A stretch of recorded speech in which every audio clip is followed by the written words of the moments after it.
Hello and welcome to today's Wild Hearthstone deck tech and gameplay video on an updated version of Big Shaman.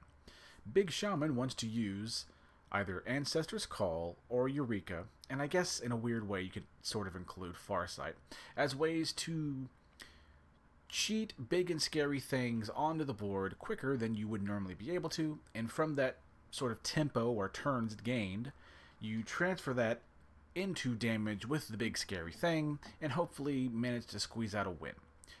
To do that, we have not only newer threats like Factory Assembly Bot and Walking Mountain, but we have older ones like Scrapyard Colossus, Stoneborn General, and even arguably like Neptulon, amongst other things. Basically, again, big scary things that we want to play. Or we want to cheat into play, or if we need to, we can always just play them normally. Now, besides the big scary things, and the ways we cheat the big scary things into play, we have some necessary glue that's always floating around. Presence, or prescience, or whatever. That's prescience, right? It's not presence. Whatever. This card, we have cards like this that will help us draw cards to ensure that we can always have a good amount of big things in our hand, as well as a good chance of actually finding our aforementioned cheaty spells. Besides card draw, we do have some sort of interaction like Devolves or Thrall's Gifts, even Scolding Geyser and Pop-Up Book. These are all things that, while granted, don't necessarily add to the game plan of the deck of wanting to cheat in the big scary things. There are certain times you just have to make concessions, because if you don't, you just die. And that is sort of all there is to the deck. Again, cheat into play, big scary thing, hit people with big scary thing, and hopefully win. Anywho, with all of that out of the way, don't forget to like the video if you like it, subscribe if you like my grab bag of content and like to see or watch more in the future. And if you have any sort of questions like, I don't have X, what about Y? In an effort to get ahead of some comments, as long as you have like Ancestor's Call and Eureka, these are the two cards that really make this work. You can really tailor the big scary things that you like to, or that you would like to cheat into play, to what you happen to have in your collection. I play a respectable amount of Hearthstone, so I have some good picks here. But if you have less than that, or you don't like a Factory Assembly Bot, you like something else, go ahead and run it. Don't be too married to the exact cards that I cheat into play. You're more looking to emulate the idea of what the deck's trying to do, and less so the exact deck list, if that makes sense. But anywho, with all of that out of the way, we'll go on now to game number 1. And game number 1 with our little Big Shaman list. We'll go ahead and throw back... Yeah, if you don't have one of the spells that will let you do the whole cheating into play thing early on, don't keep a hand. It's just not worth it, honestly. The deck is so... so reliant on the spells in question that if you don't have it, then you're going to be in for a rough time pretty much no matter what. I haven't played against a Cavern Below deck in months, maybe a year. So I have to be honest, this deck didn't do a whole lot of testing against a Caverns Below deck. This deck can be kind of quick, if memory serves correctly. And we don't have like a clear opener to do the big scary thing, so we can't even try and get under it, unfortunately. So we might be in some trouble. Not helpful. Maybe a Farsight will draw us the thing. That's not it. This is one of the negative sides about this deck. How do I word this? This is going to sound like a super obvious statement. Of course, in a card game, if you don't draw the cards you need, you're going to be in for a rough time. That's true regardless of the deck you happen to see. But this deck, because it is very much so all in on the thing it wants to do, if you don't have it, you're going to be in for a rough time. I'm actually going to Ancestral Knowledge, because that might actually find me spells. That's not it. Another knowledge. That helps, but now I can't cast it. But on the bright side, it's turn 4, and they have what? Yeah, 1 of 4 progress. But I think you can complete it this turn, right?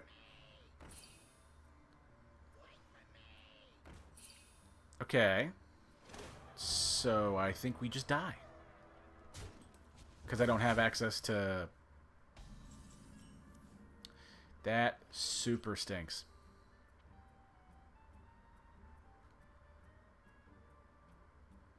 There's nothing I do here, is there? Well, maybe we'd evolve into, like, lesser health minions. Or lesser attack minions, which we didn't. I think 1 stat went down. Yeah, it's super unfortunate, but it is just part of the game, unfortunately. Yeah, then we just die. Oh well. This is one of those... Again, first time I've seen this deck in months, if not a year plus. We just didn't happen to draw the big scary thing. And honestly, Shaman doesn't have a great way to, like, tutor for the spell itself. At least in a deck like this, that makes sense. There's that one naturalist card that could, in theory, do it, but... One, it's never a card you want to cheat into play, and there's also other spells in the deck that you wouldn't want to draw up. So, yeah, it's one of those for a big, flashy, what's kind of a, I guess you call it like a tempo combo kind of deck. If you don't draw the tempo gainer, you're going to be in for a rough time. But anywho, with that out of the way, we'll go on now to game number 2. And game number 2 with our little Big Shaman list. And much like last game, we don't have any of our cheating tools, so we just throw it back and hope we find one. Farsight. Okay, so we haven't found the thing we want to find, but we found a lot of ways to look for it, if nothing else. So, and their deck is certainly a deck. Okay. That also was a thing. I mean, well, this is going to be one of those weird... Well, there's something to cheat into, but we already had that.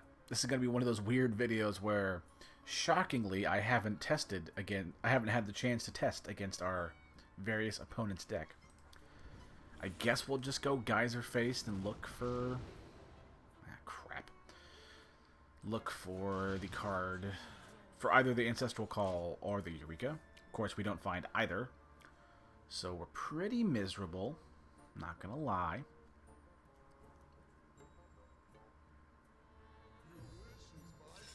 It's a Reno list. Get the fuck out of here. Are you playing a Reno list and a Prince Malcazar? I mean, Okay, well, let me retract my shit talking.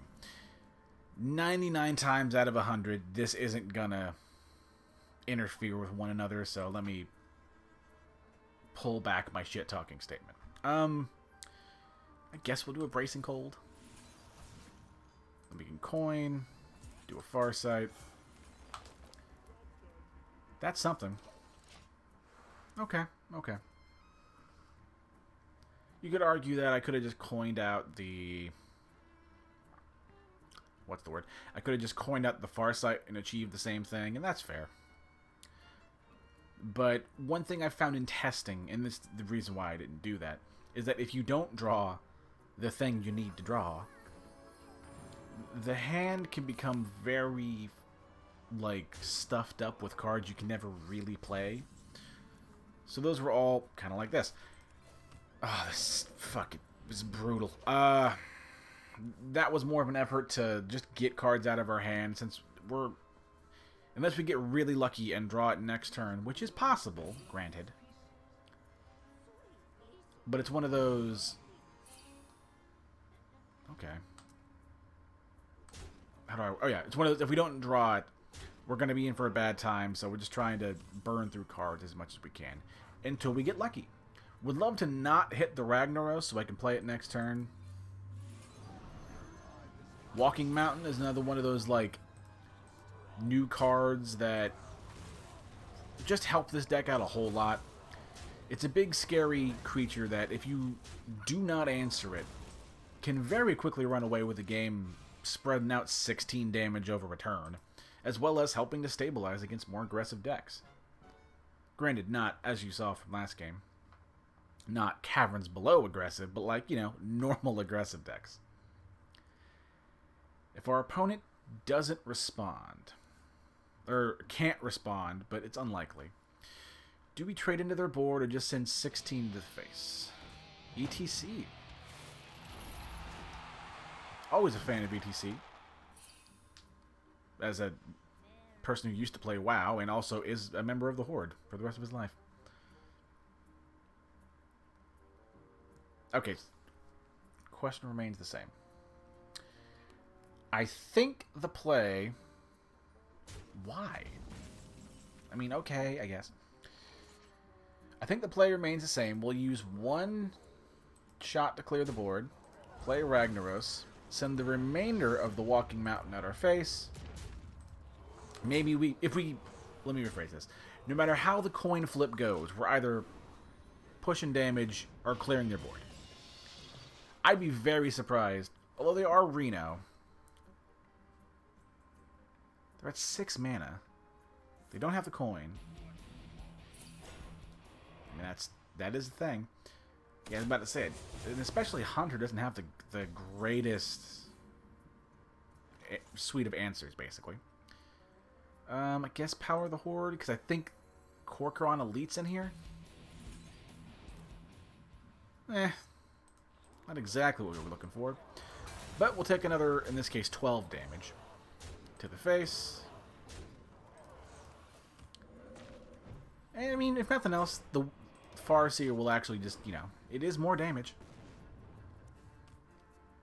Opponent really has to respond. They could have OG Reno. I was about to say. Kind of like that. But weirdly, I don't think I care. Especially with a Eureka. Almost anything we hit's money, basically. Spend the newly summoned copy to get rid of the board. Windseer and another 16 goes to face. And this is kind of a good showing of what the deck can do when it hits. Is it the most reliable deck in the world? No, if we're being honest. Now, is it not reliable at all? Also, no. Like, it'll work. It'll, kind of do what you need it to do. And our opponent's doing a whole lot, but they're not doing enough, kind of thing. So we're in a pretty good spot. The deck has, for the most part, popped off and did the thing. I guess we can Ancestral Knowledge. Maybe if we find... I was going to say if we find a Thrall's Gift, we can clear the board. And I just realized, yeah, the Okani's on on minions, so we're just going to Eureka out another big scary thing. And again, the new copy clears their board, and now they just die. With some Mega Wind Fury threats that are big and chunky, you kind of can't afford to not answer a board. But honestly, yeah, that's a really good example, both games, honestly, of how the deck will work. If you draw the thing, or in this case, I guess, the things you need, you can really, hit the ground running, make big explosive turns, and run away with the game before most decks can answer you. If you don't, you can be in for a really rough time as your deck sort of dirtles. Deck is still fun, though, and it works. So if you were one of those people that played Big Shaman back in the day when it was more popular in previous metas, you'll have a good time. It's in a good spot. It's gotten some more big scary things that you love to cheat into play. If you haven't played it and you always wanted to play it and you have the dust and you were on the fence about it, I'd say give it a try. It's a fun list. It's not consistent enough, granted, that it's going to get you to like legend rank or whatever. It's not going to get you that high. But as you can, the ladder just reset, so this rank is not the most representative, but it gets me to gold, as most of my decks do, and I'm happy to be in the middle ground. And if you are happy to be average like I am, and you want an average deck that's a lot of fun to play, look no further. Do I think I'll come back to this list? Yeah, I don't think I'm gonna do it if we. Oh, let me rephrase that. I imagine if I come back to it in the future, it will be if we get a new way to cheat things into play or a way to like tutor for the spells that you need. If I can do that, I think it'll be worth what's the word? Getting an update. But if we just get a new big scary thing, unless I'm really running low on deck ideas, I think it'll be a while before the next update comes into play. But anywho, deck is fun. Have some fun. Try it. And remember, I'm pulling for you. We're all in this together.